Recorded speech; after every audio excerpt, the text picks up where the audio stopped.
Viva Chile, viva Chile, a Chile quiero, chileno yo soy. Hot Chile, glad you've joined us today. All right, we're talking about where Category 5, what I've called Category 5 people are going to live. That's the people with $10 million or more in net worth.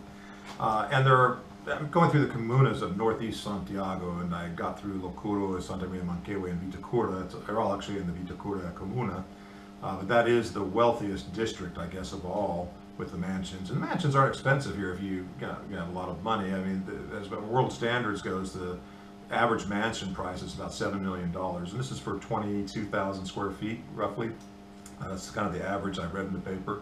So as far as, mansions go, Chile's a bargain. And of course, they're very large estates, too, if that's of any interest to you. And for some people listening, certainly it will be. The folks who have $100 million are certainly going to be interested in a place like that and beefing it up and having their prima donna security force and everything else, and it's perfectly possible to do here in Santiago. In Viña, a little less so. There are big homes here, and you see the Class A type folks living here, especially in very specialty homes like a all rock home built out of the rocks on the water itself, matching the indigenous rock there and things like that. You see stuff like that around here, and it's very nice too, but it's far less than Santiago. All right, the other parts you want to live, you could live in would be Las Condes, which is a very large comuna in northeastern Santiago, and has some of the very best districts overall. The reason Las Condes is not as wealthy as Vitacura, the one I just mentioned, is mainly because it has a section in the southeast of it, which is relatively poor. When I say relatively poor, I mean homes might only cost $100,000 to $150,000. They're not poor people that live there, but they're not very rich people, and Vitacura doesn't have any of that. It's all a much smaller comuna. It's just the cream of the cream, if you want to call it that financially. But otherwise, Las Condes contains the entire Gulf district with the main business district in Nueva Las Condes, and also what people usually just refer to as El Gulf, the big, bright, bustling city with the steel and glass framed buildings and the Ritz-Carlton. Some of the most elegant parts of Chile are in Las Condes, and some people would say it's the best community to live in overall, although it's always neck and neck with Vitacura for the top spot in the Chilean rankings. The other is over there, La Dehesa. Now, La Dehesa is a sector of a place called La Barnechea, which, like Las Condes, is mixed. You have a section which is, I wouldn't say lower class people, but lower middle class people. And there are some of the upper lower class, if that makes sense, that live in that comuna as well. But there's this large section called La Dehesa, which is absolutely fantastic. And the homes there are typically not apartments. They'll be houses, and the good ones are ranging about $1.5 million to $3.5 million. So it's a very nice place to live as well. Then you have the traditional, the one that's been for the last 50 years the greatest spot in Chile, and that's Providencia. Providencia nestles up to downtown, and so back in the 50s and 60s, people began to move out of downtown, and the wealthy people left those places down there and moved to Providencia, which is a little bit more towards the mountains. It still has the charm and a lot of wealth. In fact, it's still considered one of the top 4 comunas to live in, and has the streets that are with the sidewalk cafes that are just so similar, I guess, to what you'd see in Europe. It's a lovely place. The closer you are to downtown, the worse Providencia gets. If you go north Providencia, it's much better than south Providencia, and certainly the Providencia that butts up against Las Condes and Vitacura is great. In fact, it contains places like the Costanera Center, which Paulman, the German entrepreneur that's lived in Chile so long and owns Jumbo stores and Easy and a number of other things here. It's the 6th largest retailer in the world, Cencosud it's called. He has the largest skyscraper in South America. I think it's 70-some stories. And it's just in Providencia, just over the line from Las Condes. And he has the largest mall in South America. And I don't know why people keep stats on these sorts of things or why they're important, but this is how it was presented, so I presented it to you that way. And it also forms part of the so-called Sanhattan Business District, which means all those big, wonderful-looking buildings in front of the U.S. Embassy, kind of mixing between Santiago and Manhattan. You get the idea of Sanhattan. Most of it's in Las Condes, but there's part of it, like I said, this Costanera Center building, which is in Providencia. You could also live in La Reina Alta. La Reina Alta is a comuna just south of Las Condes. And if you go to the part that's higher up in the mountains, there's some very elegant parts there. And the part that's really close to Las Condes also is very nice. And that would be passable. Nobody would complain or could complain about living there, especially near the golf course or up high where you have the view over the city. And I should have mentioned too that if you're in the upper class like this, coming to Freedom Orchard is going to be a great idea. And Freedom Orchard, we hope, is becoming more and more of a reality. I know that it's been paralyzed for a long time, and people keep wondering, well, what's going to happen with this? Well, be patient, folks, as we have been patient. We're still very optimistic that things will come forward and go forward, and come out and come through and go forward with our plans and capitalizing that we need and things like that. But it's going to take just a little more time. So hopefully sometime next month we'll have some very good news, if not beforehand, and you'll be the first to know here on the Overseas Radio Network. So that's another good option for folks who are in the classes to take a look at Freedom Orchard. It's going to be a beautiful development there. Now, all of these things I just mentioned about Santiago are also open to Category 4 people. You may not have the same amount of just unbelievable home. You might not get $1 million home or a $500,000 home even, but there are still many great places you can live in these comunas of Santiago that I mentioned that are around the $250,000 to $400,000 range. It depends how big of an apartment you want. But you're still in the right area, and that's what's important to so many people in Chile for their image, is to have the right address. And if that's important to you, then it doesn't really matter what size apartment you've got or house. It matters where you actually live. Now, where can you, if you're in this Category 5 people, where can you live, or where should you be looking outside of Santiago? I already mentioned La Serena.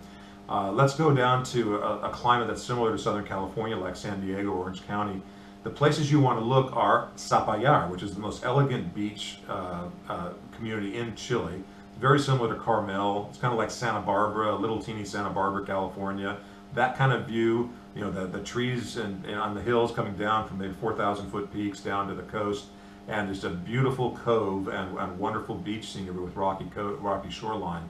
I'm part of it, and just a perfect laying out beach at the back end of the cove. So Zapallar begins with a Z. Look for it on your map, Zapallar. Another great place to go is a little bit south of there, actually south of Viña, called Rocas de Santo Domingos, in a community there called Las Brisas. Check those out because they're also in that probably $500,000 to $1 million home range down in the beach in that area. Then, of course, you can always be in the south end of Concón, Reñaca, or Viña del Mar. There are plenty of very nice homes in this area around where I am, and you'll find them to be about 40% cheaper than the same thing you get in northeastern Santiago. So it's a very good choice. It's a growing community. We have many large apartment buildings that have gone up near the coast, as well as just communities of homes that would look very similar to what you'd find in Las Condes or Vitacura. And some of the homes are going to be quite expensive, but not as expensive as Santiago. A $2 million home in Santiago might only cost $1 million or $1,300,000 in the same kind of area of Viña del Mar, Reñaca, Concón. So don't cross those off your list. Be sure you visit them before you make your final choice. As far as being near country clubs and the best shopping, around here you have everything pretty much the same as you do in Santiago, but there's a few little things that are lacking. And so I still have to say that your hats have to be off to Santiago for having it all as far as Chile goes. But Viña del Mar is not too far behind. I put it to a client yesterday. If Santiago is a 10, Viña and Concón, Reñaca is about a 9. And he said, no, it's about a 9.5. So he even thought it was better. My wife always thinks it's more like an 8 because she really would like to get back to Las Condes. She likes living in the big city even more than living near the coast. But it really comes down to one's personal preference. And when you get here, you should really not rule out either place until you've had a visit, maybe a chance to visit, maybe even live in both of them. All right, if you're going to go down a little bit further, you don't mind being in where it's wet and much greener, you can go down to the Concepcion area, which is the third city of Chile, just ahead of La Serena. And it rains a lot, it's gloomy a lot, and it's just not as nice a city at all as the others. But it does have some very wealthy areas, and the best one is called Lonco. So if you're going to be down there, go and check out Lonco and see what you like. It's much smaller than what you'd find in Concón or Reñaca, but it's got really elegant homes, a beautiful place to be, and if you don't mind the rain, it sure is green around that area. It has been struck by a lot of earthquakes and tidal waves in the past. That may be a good thing because maybe the pressure's all off now and you won't see it again for another 500 years, but just bear in mind that you can have a significant earthquake problem there, far more than other places in Chile. Green and Lake District with lots of rain further south also should be on the list for folks, and that includes Pucón, down by Lago Villarica, which is right next to a very active volcano I'll talk about a little later, and Puerto Varas, down even further south. Those are tiny first world communities ranging between 10 and 30,000 people. Vichuquen up in the 7th region is also where a lot of the Cuica people, that's the higher class Snobish people from Santiago, have their second homes. It's right, not too far from the coast, but it's inland enough where you wouldn't know you're on the coast. A lot of pine trees around it, right between the 6th and the 7th regions. Vichuquen starts with a V, Vichuquen. It's a smaller town, only 4,300, 4,400 people, but it's certainly something you should consider because that's where the upper crust frequently goes. If they're not on the beach, going to Sapallar, it's the place I mentioned in the 5th region, a lot of them go there, and a lot of them have their summer homes down in Puerto Varas or Pucón, which are absolutely fantastic. I mean, the views there just blow away anything else north of that in Chile, with the volcano, the perfect conical shaped snow-capped volcano and the pristine lakes and all that stuff. But it's really only good to live there 2 or 3 months out of the year, because who wants to be down there when it's just raining all the time? And that's what you end up getting, is a lot of rain, at least 5 days out of a week, I'd say, if you're not in the summer months. All right, so you got to picture where you might want to go if you're a Category 5 person. There are some people that want to live up in Iquique or down in Punta Arenas that are in this wealthy category because they just want to reduce taxes. Or maybe they just like the weather in places like Iquique. I have a good friend who lives in Iquique that loves it up there just for the weather because it doesn't rain. And so I realize there are people who might pick one of those places, but those are not high class, considered high class areas to live in Chile.